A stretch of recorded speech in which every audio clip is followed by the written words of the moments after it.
আসসালামু আলাইকুম। কেমন আছেন সবাই? বিশ্ববিদ্যালয় জীবনে ৪ বছরেরও বেশি হয়ে গেছে। তবে এখনও অনেক জায়গায় এক্সপ্লোর করার বাকি। সত্যি বলতে চট্টগ্রাম বিশ্ববিদ্যালয়ে যখন পরীক্ষা দিতে আসি, অর্থাৎ অ্যাডমিশন টেস্ট, তখন অ্যাকচুয়ালি ক্যাম্পাসের প্রেমে পড়ে যাই। পাহাড় ঘেরা সরু রাস্তা, চারিদিকে শুধু সবুজ আর সবুজ। এত সুন্দর পরিবেশ আমাকে সত্যিই আকৃষ্ট করে। তো হঠাৎ সেদিন আমি আর আমার বেস্ট ফ্রেন্ড প্রিয়া প্ল্যান করলাম যে নীরা পাহাড় ঘুরে আসি। ক্যাম্পাসে আসার পর থেকেই এই জায়গাটার কথা সবথেকে বেশি শুনি।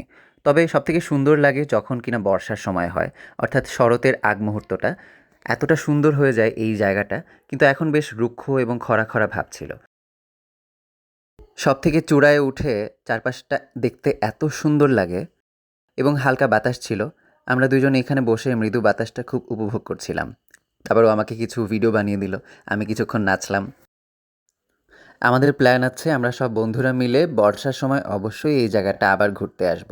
তবে দেখুন এখনই কি সুন্দর কাশফুল চারিদিকে। আজকের মতো এই পর্যন্তই। আরেকদিন আরেকটা ভিডিও নিয়ে আসবো যেখানে আরেকটা জায়গা এক্সপ্লোর করব। বাই বাই, আল্লাহ হাফেজ।